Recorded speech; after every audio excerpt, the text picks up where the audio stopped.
episode number 253 of the Wholesome Fertility Podcast. My guest today is Dr. Willow Brown. Dr. Brown holds a doctorate in Chinese medicine. She blends ancient and Taoist philosophy with sexual and spiritual practices that ignite the soul's true calling. She is devoted to the sexual healing of humanity and works to promote and open receptive pleasure pathways in each person she works with. According to Dr. Brown, as these pleasure pathways open, your cellular body begins to open with sensuality and love, and your body shifts somatically, clearing away all previous pretenses about who you think you should be so that you become more of who you're meant to be. According to modern neurological studies, being in peace, happiness, and bliss is better for a long and happy life than any diet, fad, exercise regimen, or supplement. Dr. Willow works with her clients and patients on every level: physical, spiritual, emotional, and psychological. Welcome to the Wholesome Fertility Podcast. I'm Michelle, a fertility acupuncturist, here to provide you with resources on how to create a wholesome approach to your fertility journey.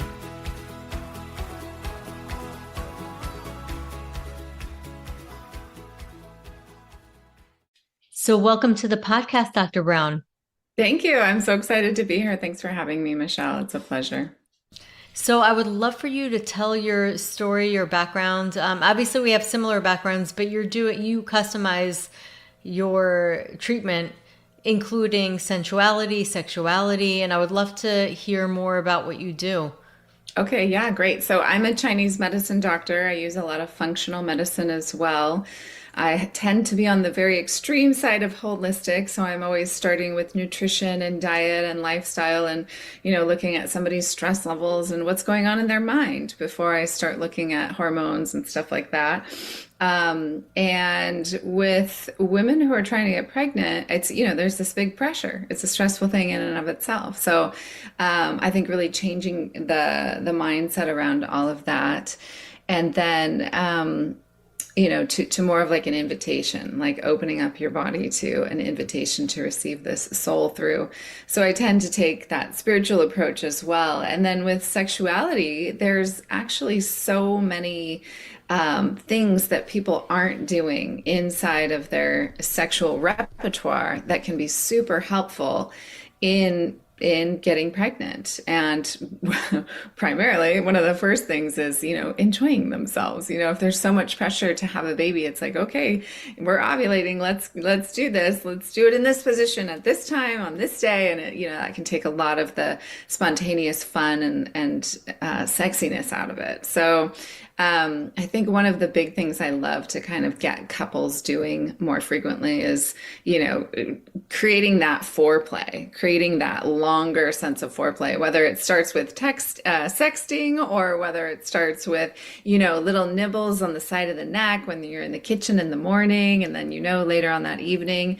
And then also like taking more time inside of that sexual experience that you have together, not just, getting it in, getting it off, and getting it out, but rather actually taking some time, creating a sacred space, creating a sacred container, setting up a ritual together. What's my intention? What's your intention? Obviously, the intention here is to create a new life. And that's a big deal. That's no small thing. And it's totally miraculous that our bodies can even do that anyway. So taking a pause, taking a pregnant pause to really allow the miracle of life, just that the fact that we're here and that we can procreate, I think is so powerful.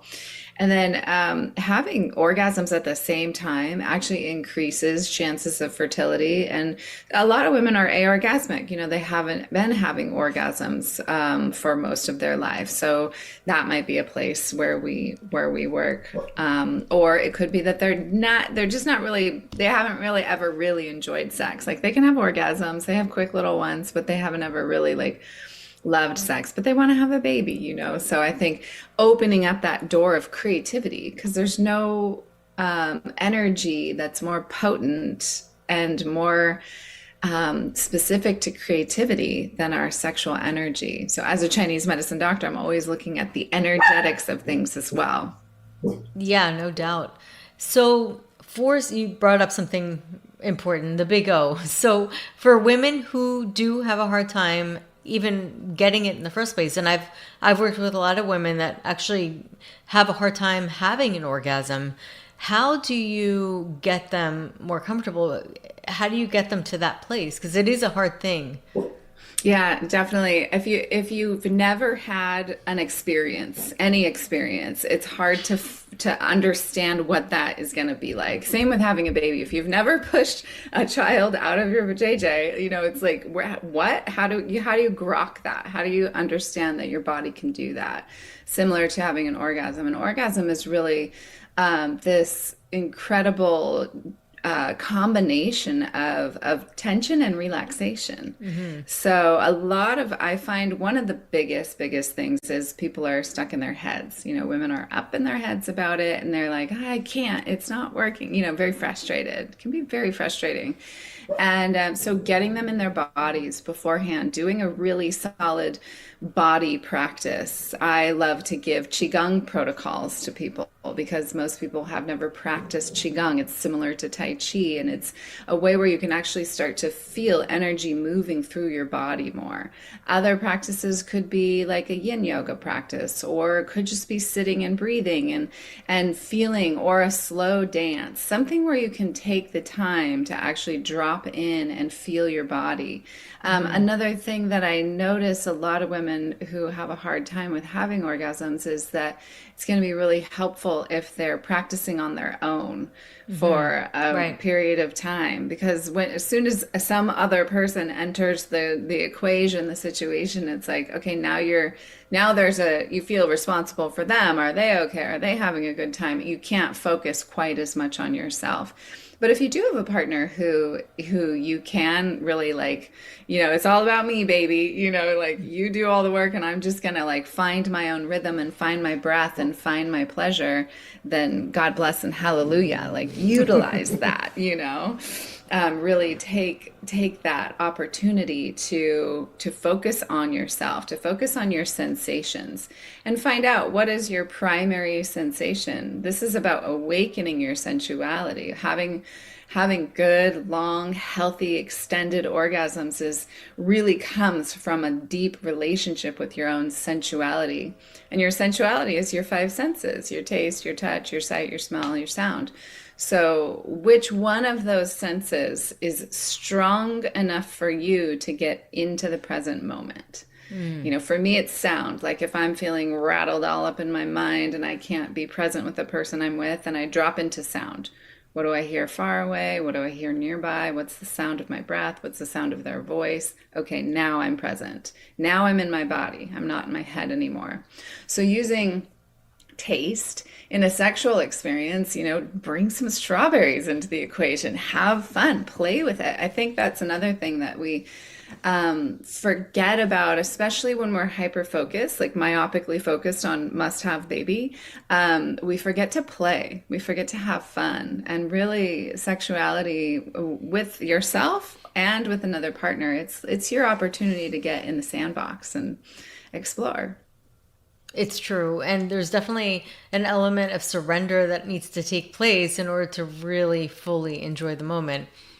And I know that you also incorporate Taoist philosophy. So talk about that, how that comes into play with everything. Yeah, so a lot of people may not understand that word Taoism, so I'll start there. Taoism is a more of a philosophy or a way of life rather than a religion, though it does have some very great and fun practical sort of guidelines and rules to follow as well. And when you talk about Taoist sexuality, it's really like Taoist sexology. Sexology is the study of or the observation of your own sexual energy.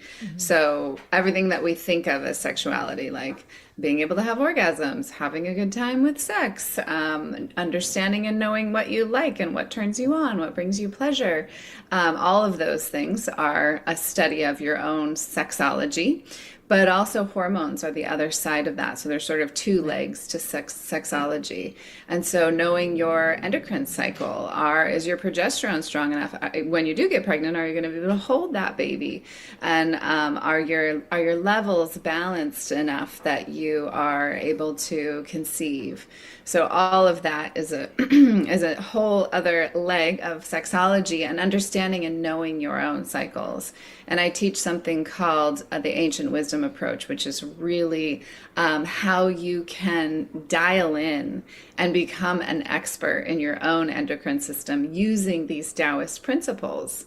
And then Taoism, when we take that word and we unfold it and look at it a little bit closer, we know most of us probably have maybe heard like, oh, the Tao is the way. I know that much, and they say what you can speak about the Tao is not really the Tao because you can't give words to the Tao, right? And so the Tao is the way means the way of nature. So we're looking at the cycles and the seasons of nature to understand these rise and fall of our hormonal levels.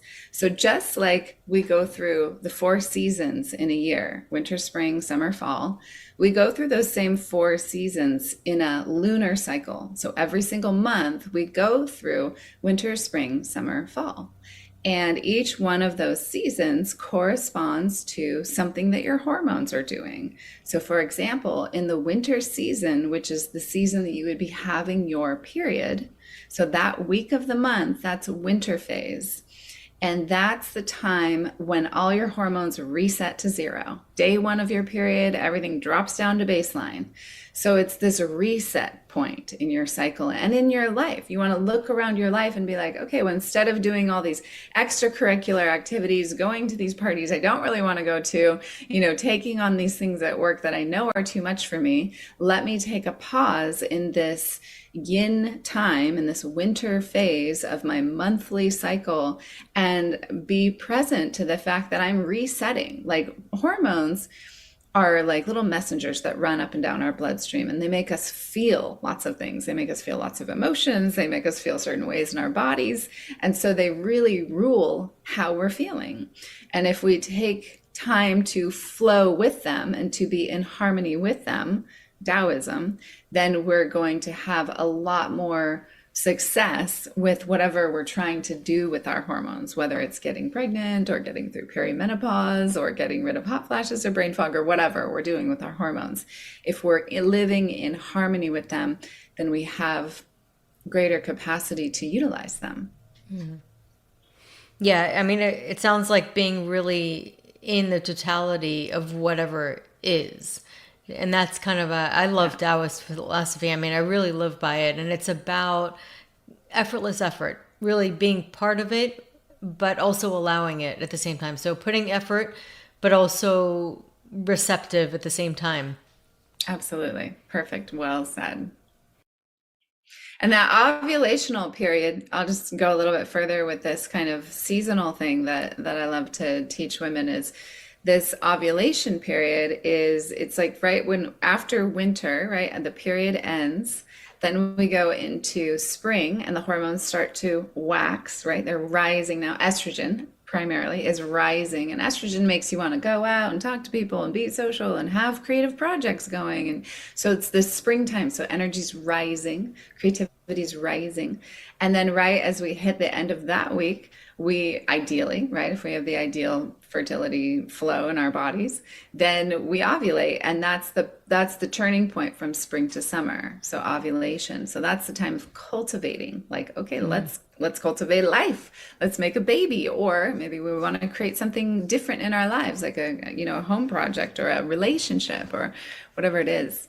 So from that peak point, from that ovulational point, you have that whole week, that summer week. So spring and summer are usually those weeks, and they're in a monthly phase, a woman's monthly cycle, that she's more social, having her energy. She's like, I feel like myself again. She feels good. And then it starts to wane. The hormones start to wane. So progesterone is high at that point in that summertime. And then we start to wane back down toward the period again, toward the new moon, which would be winter phase. So we then go from fall to winter. Yeah, and here's the thing. It's funny because we typically go by a 24-hour cycle because that just seems to be kind of the male dominant energy. And really understanding that we operate differently as women and knowing when to take advantage of certain things and also knowing when to dial back is huge. And I know this even just for myself. When I realized this, and when I used to get my period, I used to run, exercise, do so much, and now I allow myself that time. And the truth is, you want to feel cozy around that time. And your body will tell you like what it needs. Oh, absolutely. Yeah, it's a good time to nourish, to go inward. I really think we should call it the monthly pause, and then I love menopause should be that. called the period. Right? That's true. That's We got a little backwards, but yeah, it's this beautiful time of like I call these four seasons. I have sort of an overview of them, the four C's. So we're clearing in the fall. And that's the most important phase, because if you don't clear, if you don't let go of limiting beliefs, things in your cupboard that aren't really serving you, relationships in your life, panties from 1999. Like if you don't clear those things from your life, then the other three phases don't have as much room to live and right. to proliferate in your life. And then the phase that everyone misses is the winter phase. Like you just said, I used to run through my periods and just keep charging ahead. Most women do that because we live in a very yang dominant society. But that's the piece that so many people, maybe you clear out your garage and then you're like, great, let's put more stuff right back in there, instead of just sitting in the spaciousness of it for a moment. I think it's very undervalued, that very deep yin time of just sitting in spaciousness that you've created, because that's where you're going to calibrate. So we've cleared, then we calibrate. Who am I now? Who am I without all that stuff that I just let go of? Let me recalibrate to my truth and listen to spirit and let myself be guided. So we clear, we calibrate, and then we create in that spring phase. So that's the time to start getting into creative mode. And then we cultivate in that summer phase. We cultivate what we're creating, and then we go again, and we do it Right. every month. Actually, we do it in a single breath. If you watch your True. breath, you go down to the bottom, that's the winter. Then you rise, that's the spring. Top of the breath you hold, that's the summer. And you fall again, that's the fall. Right. It's the holographic nature of everything. It is, yeah. It's this ebb and flow, this beautiful expansion and contraction, and that's what orgasm is at its finest. It's expansion and contraction, and that's what having a baby is. It's like, okay, we gotta roll with these expansions and contractions as they come through the body, and really be present to the fact that your body is capable of doing this miraculous thing of creating a new life and bringing it into the world. Definitely. And I always found it fascinating, the relationship of oxytocin with fertility, really, because there's been a lot of focus on going into labor, Yeah, preparing for labor, but it does increase around orgasm for both men and women. And it also absolutely. increases around ovulation, which tells us things don't just happen to be there. Like there's a reason for it. So I Yeah. do think that there is this element that of oxytocin that is necessary for fertility, which also proves the point of why it's important to really connect with your partner, because Yes. oxytocin is the love hormone. It's really about connection. Women have it a little bit more, which is why a lot of times women will get more attached to their partners naturally. Yeah. Yeah. When we have an orgasm, our brain squirts out oxytocin. It floods through our whole body. And for women, that bonding hormone, that like, oh, I just want to be with you, that can last for 2 weeks. For men, generally, it lasts about 2 hours. So there's a big difference there. And yeah, I think like letting yourself really swim in that oxytocin. There's other feel-good hormones going on too, dopamine, endorphins. These things are all flooding through the body, flooding through the brain. And what that does to your whole nervous system is it opens you, right? And you want to be in an open, receptive state. I think that's one of the feminine's greatest superpowers is to receive. And so you really, instead of like, I'm going to get pregnant, I am going to do this thing, it's like, I'm going to receive a soul into my body. I'm going to receive this soul into my life. And I'm going to use my connection with my partner to create that receptive, fertile field in my entire being, not just my body, but my spiritual, my emotional, my psychological being as well. Totally. I mean, it's the heart uterus connection Yes. explained, and the heart opens the uterus. You really need to go through that heart center and allow yourself to feel in order for that opening to happen. And so it's kind of like very understandable when you're going through any challenge that you want to make it happen. At the same Yes. time, in order to do that, you have to let go as well.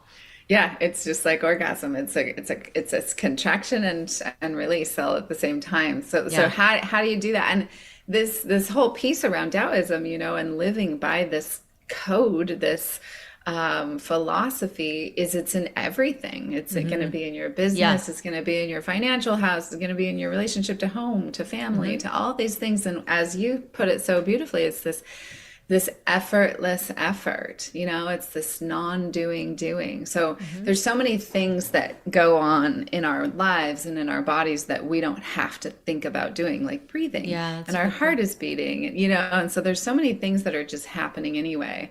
But we're here for them, we're present for them. And so if we can start to drop into like using that frame to kind of woo way, we call it I this love like it. Yeah. effortless effortless effort, is you just it's very watery, it's very fluid, and there's so many things, especially in relationship and partnership, where we want them to be a certain way, and why aren't you doing this, or why are you doing that, and it takes away from what's actually happening. So again, coming back to presence and using your sensuality, using your five senses as a doorway to presence, because receptivity really is a practice of being in the moment. So receiving what's coming to you in this moment. You can't receive what's coming tomorrow or the next day, but you can receive what you're listening to right now, or what you're drawing into your body in this moment. So, breath, sound, having more fun in the sack, just like being more playful, creating sacred space, bringing in ceremony, ritual. All of these things are going to increase your fertility. Plus, got to have your hormones on track. So, that's a factor as well. And Right. I love that you brought in that heart womb connection. In Chinese medicine, it's called the Bao Mai. There's actually Right. points for it and meridians for it. So, it's a really fascinating and powerful connection in a woman's body that gives us a lot of direct access to earth and heaven. I love that. It's like this opening. It really is an opening connection. I mean, the heart, in a sense, yeah, you're saying earth and heaven, it really is kind of like the midpoint between the connection, really, between the chakras, the higher chakras and the lower chakras, the earth Definitely. chakras and the heaven chakras. And that connection, that intuition, and then, of course, the heart houses the mind. And it's so Yes. intricate. Yeah, it is exactly. I think getting women to drop their minds down into getting everyone, any Yes. gender, to Yes. drop their minds down into their hearts, and to kind of feel life from that place. And for women who are, really working on exploring their femininity, or getting pregnant, or going through some kind of challenge in their feminine form, dropping the heart down into the womb. So even going lower to really feel that deep connection that we have with the earth. Taoism is an earth-based philosophy. It's the yin and the yang, expansion, Yes. contraction, but they don't exist without each other. They Right. they need each other, Totally. and that's the union. Interesting because as we were talking about the cycles, and I always think about this, the follicular phase or the first part, it starts to increase estrogen. It increases yin. It's a really a yin phase. Even your temperature is lower, which is more Right. cooling. And then, but yet it actually outputs yang energy. It makes you at your peak. It gives you energy around It's that right where time. yin turns into yang. Just That's like when we right. see that yin yang symbol. Yeah, Yes, and exactly. then when it goes into yang, which actually it requires energy in order to be young, and that's when the Yes. progesterone, the temperature goes higher after ovulation, and then you feel more tired, in order to support that energy. So Yeah. it's kind of interesting how your actual feelings or what you like sense is the opposite of what's really happening, and that by itself is the balance. Exactly. It's the yin within the yang. You know the little eye and the fish of the yin yang symbol? That's the yin within the yang. So exactly what you were just speaking to is that. And that's what keeps the balance in at all moments. You know, Yeah. that's what keeps the harmony. That little bit of yin in the yang period, that little bit of yang in the yin period. It's like we're anchored. We're anchored to the union always. It's always, always there. And Yeah. it's often a choice for us to tune into it or not. Totally. And you see it in the sperm and the egg too, because the sperm is very young. It moves like crazy. It's very quick, but it's surrounded by such yin fluid of protection. And then Yes. the egg really just is stable, moves very slowly, which is very yin. It's kind of, it has potential energy, which is very yin, but yet it has an insane amount of mitochondria, which is like energy units just waiting to be used. It's amazing. I mean, again, there it is, this miracle of life that, I mean, we're just walking miracles, each and every one of us. It's really profound where we come from and how it all works and the mechanics of it and the spirit of it. It's a beautiful, beautiful thing. I think, you know, just from a very holistic point of view, starting women off with nutrition, with sexual practices, with mindset is makes a huge difference. I've helped countless women get pregnant that way, where doctors have told them, "Oh, you're definitely going to have to do hormone replacement. You're definitely going to have to do art therapy of some sort. You know, you're never going to get pregnant naturally." And you know, it might have taken them a year eating out of my cookbook and taking the supplements, the natural supplements that I would give them, but they did it. Yeah, totally. And well, as we know in Chinese medicine, and we are taught, the body is self-healing. It's really getting out of the way and allowing it. It's all about allowing. This whole episode we're talking about is allowing. It's about Yes. allowing that normal process. Like we already are that, and that's the key. And that's really what Taoism teaches. I remember watching Wayne Dyer.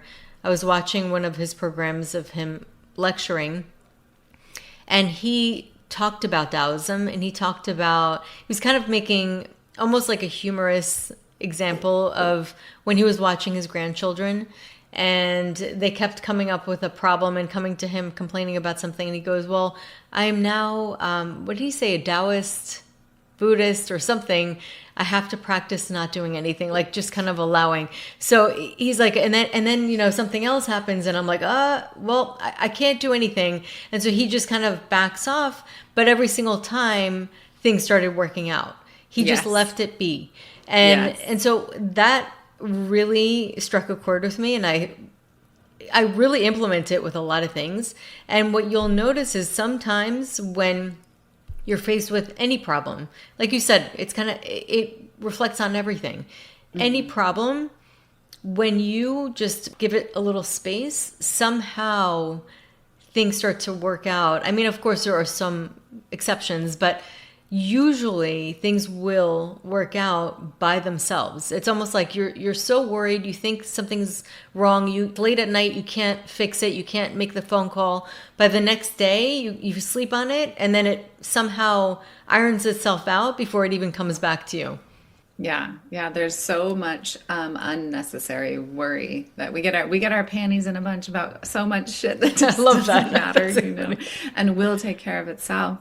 For Yeah, sure. it will take care of itself. So, but it does take, it requires that because we, again, our society doesn't value non-doing. We value like, what'd you get done today? Did you get the Yep. checklist done? You know, oh, good Yeah. for you, pat on the back. So it's about changing your perspective and valuing something different, Yeah, no doubt. And valuing the yin way. It's the way of the feminine. for sure. And we need that to counteract all the activity. And think about it, just the EMF, so all the energy that is just surrounding us at Yeah, all times. It's important yeah, to really absolutely. recede, to have that moment of coming back in. And which is why I'm such a big proponent of meditation. I think it's for everybody. Although some people will say it's not for me, but I personally believe it's for everybody if you give it enough of a chance. And doing that really gets you into that, our core nature. Yes, exactly. Into the state of pure consciousness, the state of the Tao, whatever you want to call it. And for some people, this is why I love giving people qigong, because it's like it's doing non-doing, and it's a Yes. moving meditation. So they have something to actually do with their bodies. I feel like a lot of people, what's uncomfortable about meditation is just sitting still. And they're like, oh, this hurts my body, and like my mind is racing. What's the point? So if they're moving with their breath and doing, sounds to open the womb, sounds to open the heart, sounds to open the liver and the lungs and all the different organ systems in the body, and they are doing specific movements, then it's like their brain can focus on their sensation of their body moving through the air. What does that feel like when I extend my arm out? So they have a little bit more to focus on, but there's also this beautiful emptiness that happens when you do qigong. No doubt. And yoga too. I mean, the whole idea of yoga, people think it's just an exercise, but it was actually throughout history used to prepare for meditation so that you can overcome the discomfort.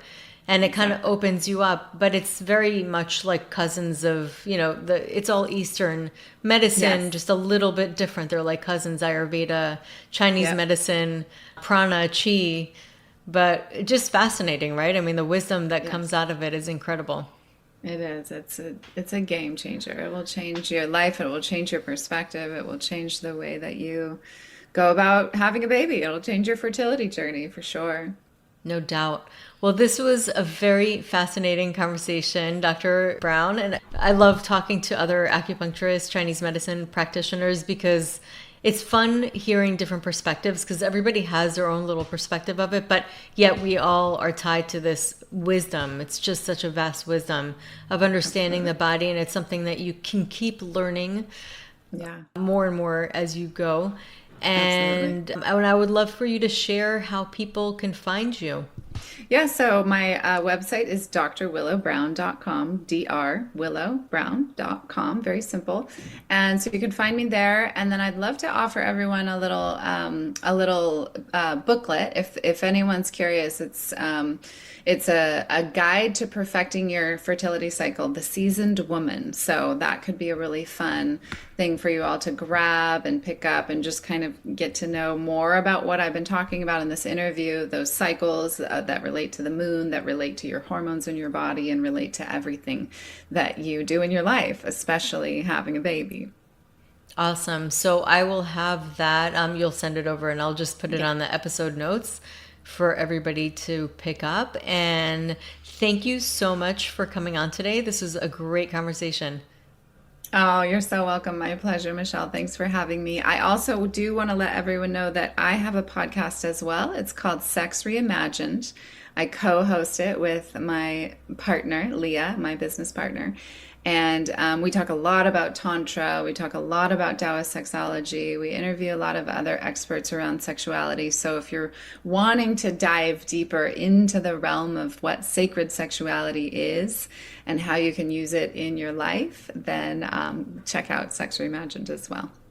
Awesome. Thank you so much for coming on. Thanks, Michelle. It's such a pleasure.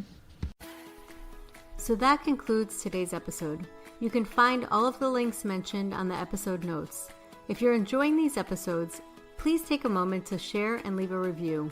Reviews mean everything to podcasters, and I really enjoy hearing from my listeners. You can also find me on my website at www.thewholesomelotus.com or email me at info@thewholesomelotus.com. I love hearing from my listeners. If you're interested and want updates as well as a free ebook on my top 10 fertility boosting habits, you can visit my fertility page on www.thewholesomelotus.com. I thank you so much for listening in and hope that you have a beautiful day.